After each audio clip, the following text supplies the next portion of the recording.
제가 여러분들의 댓글을 좀 다 열심히 많이 보고 있거든요. 근데 그 댓글 보다 보니까 이렇게 도리도리 하시는 거를 별로 안 좋아하시는 분들이 계셔서 오늘은 제가 여기만 보고 하나 줄였습니다. 네, 거기만 보고 촬영을 해보도록 하겠습니다. 자, 불과 한 달 전만 해도 업계 곳곳에서 AI 겨울이니 AI 윈터다, 뭐 AI 개발이 벽에 부딪혔다 이런 비관론이 번졌었는데 그 말들이 한 주 사이에 싹 들어갔습니다. 그 중심엔 오픈 AI가 역시나 있었습니다. 최근 오픈 AI는 12일간의 오픈 AI라는 테마로 매일 새로운 업데이트를 발표를 하고 있는데 오픈 AI는 이 1년의 발표 여정을 쉽마스라고 표현을 하고 있는데요. 그러니까 쉽먼트와 크리스마스의 합성어다라고 생각하시면 될 것 같아요. 그러니까 크리스마스 선물 꾸러미처럼 하나하나씩 배포를 하고 있는 거다라고 생각하시면 될 것 같습니다. 자, 근데 그 이슈들이 굵직한 이슈들이 많기 때문에, 그리고 그게 또 연달아 터뜨리겠다는 전략이기 때문에 좀 의미가 있어서 제가 여기 갖고 왔고요. 일찍부터 이 이벤트를 게시한 건 경쟁 업체들과의 맹추격 뭐 이런 이슈를 희석을 하고 시장 분위기를 다시금 자신들에게 유리한 쪽으로 되돌리기 위함이라고 봐도 무리가 아닐 것 같습니다. 지금까지 쏟아낸 발표 중에서 가장 핵심적인 두 가지를 꼽자면 단연 5원 모델과 관련 새로운 정보가 있었고요. 그 다음에 소라 터보의 공개 소식일 겁니다. 먼저 쉽마스의 데이 1 첫 번째 날에는 마침내 정식 공개된 5원 모델의 풀 버전이 관심을 한몸에 받고 있더라고요. 더 놀라운 건 월 200달러짜리 새로운 유료 구독 멤버십 챗GPT 프로의 발표입니다. 월 20달러였던 기존 챗GPT 플러스 보다 10배가 더 비싼 건데요. 이 모델의 가장 큰 특징은 5원 프로라는 게 새로 나왔어요. 이 5원 프로라고 하는 최고 하이엔드 성능의 언어 모델을 사용할 수 있다는 겁니다. 30만 원 가까이 하는 그 금액을 지불을 해야 최고 사양의 모델을 사용해 볼 수가 있고 20달러짜리 요금제인 챗GPT 플러스를 그냥 유지하고자 한다면 AI 발전의 최첨단에 잊지 못할 것이다 라는 일종의 경고문이라고 할 수 있을 것 같습니다. 저도 비싸서 아직 좀 못 쓰고 있었거든요. 솔직히 그래서 이거 챗GPT 프로를 구독을 해야 되냐 마냐 고민이 좀 커요. 이게 3만 원이랑 30만 원은 차이가 좀 있잖아요. 그죠? 근데 문제는 실제 개발자나 얼리 어답터들 사이에서 5원 프로에 대한 찬사가 이어지고 있다는 점입니다. 5원 프로 모델이 5원 모델보다 훨씬 더 깊고 또 오랜 시간 사고할 수 있도록 디자인되었기 때문에 복잡한 문제 해결 능력에서 크게 앞선다는 게 그 이유인 듯 싶습니다. 실제로 한 유명 개발자는 5원과 5원 프로의 성능 격차가 너무나도 크다면서 놀라움을 금치 못했는데요. 엄청난 성능뿐만 아니라 사용자의 의견에 대한 반론까지, 반론도 한답니다. 사용자에 대해서. 그거 아닌 것 같은데? 뭐 이렇게 하는 거죠. 그러니까 다른 모델들은 하지 않을 말들도 허슴지 않게 한다고 합니다. 보통 대형 언어 모델들과 대화할 때는 모델의 지능이 그래도 저희 인간보다는 좀 딸리기 때문에 프롬프팅을 되게 잘 해줘야 되거든요. 못 알아먹네? 내가 이렇게 다시 질문해줄게. 뭐 이런 식으로 해야 됐었단 말이죠. 근데 이 사람의 말에 따르면 5원 프로의 경우에는 반대라고 합니다. 반대. 이제 우리가 이 AI 수준에 맞춰서 성장해야 된다는 느낌을 받았다고 합니다. 이게 참 되게 어떻게 보면 무서운 말 같은데 저도 여기에 어느 정도 동의를 좀 하고 있고요. 근데 5원 프로가 왜 이렇게 잘할까요? 잘하는 데는 이유가 있을 텐데 이 모델은 매우 어려운 문제들에 대해서 5원보다 더 오래 생각할 수 있게 특별히 조정된 모델이기 때문에 그렇습니다. 이와 관련해서 한 유저는 5원 프로에게 여러분 수도크 아세요? 수도크? 수도크를 한번 풀어보도록 했다고 합니다. 어떻게 그것을 풀어냈는지 5원 모델의 내부 추론 과정에 대해서 이 유저는 공개를 했는데요. 무려 5분 30초 동안 생각을 하고 답변을 냈다고 합니다.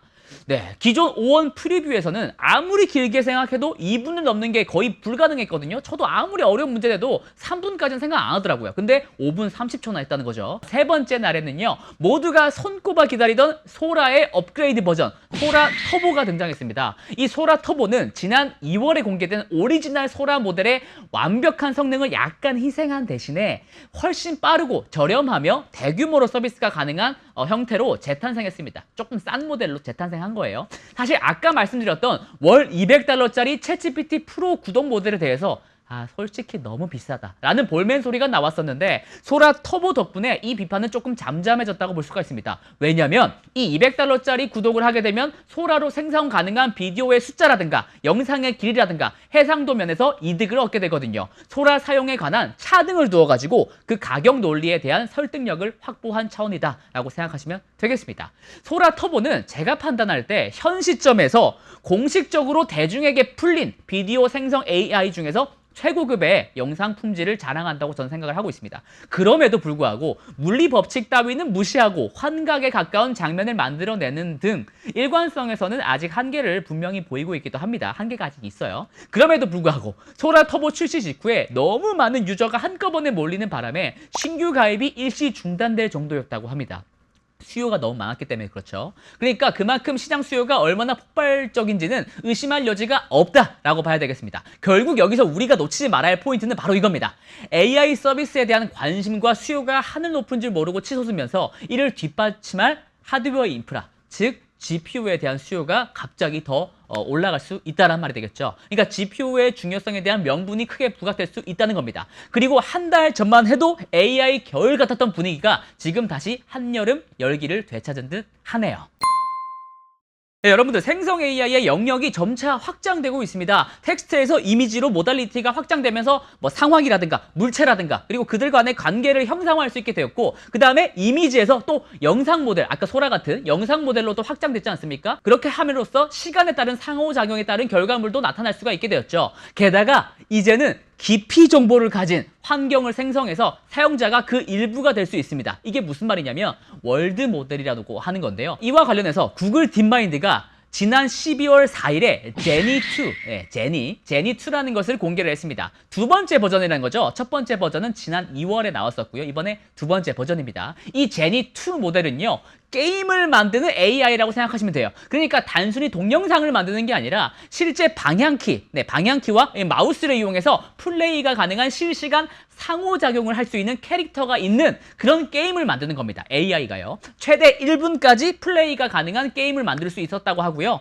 그 게임 안에서 여러 물체와의 상호작용이라든가 복잡한 캐릭터 애니메이션이 구현이 되고요. 또 물론 현실의 물리법칙도 구현을 할 수가 있습니다. 그리고 다른 에이전트들의 행동까지 예측 생성하는 능력도 포함되어 있고요. 그러니까 쉽게 말해서 풍선을 터뜨린다던가 문을 연다던가 아니면 폭발물 총으로 쏜다던가 이런 여러 가지 말 그대로 생동감 있는 게임을 연출하는 AI가 탄생한 겁니다. 제니2로요. 구글에서는 또 이런 방법도 제시를 하더라고요. 본인들의 이미지 생성 AI가 있거든요. 이마젠이라는 게 있습니다. 이 이마젠으로 원하는 그림을 딱 만든 다음에 그 그림을 가지고 이걸 기반으로 해서 3D 게임으로 만드는 방식을 제안을 한 겁니다. 이렇게 되면 나중에는 정말로 1인 게임 제작자가 탄생하는 날이 나올 수도 있지 않을까라고 저는 생각을 해보고 있고요. 그런데요. 사실 중요한 것은 따로 있습니다. 구글은요. 인바디드 에이전트들의 훈련을 위해서 무한한 플레이가 가능한 3D 환경을 생성할 수 있는 기초 월드 모델이 제니2라고 그것의 의의를 강조했습니다. 대체 무슨 말일까요? 인바디드가 실체화된 이렇게 직역을 하면 그렇거든요. 그러니까 현실 세상에서 물리성을 갖춘 어떤 것이고 거기에다가 에이전트라는 개념을 한다고 하면 뭐가 되겠습니까? 바로 로봇입니다. 인바디드 에이전트는 로봇입니다. 그래서 종합을 해보면 로보틱스를 훈련하기 위해서 가상의 시뮬레이션 공간으로 만든 월드 모델이 바로 제니라고 생각하시면 됩니다.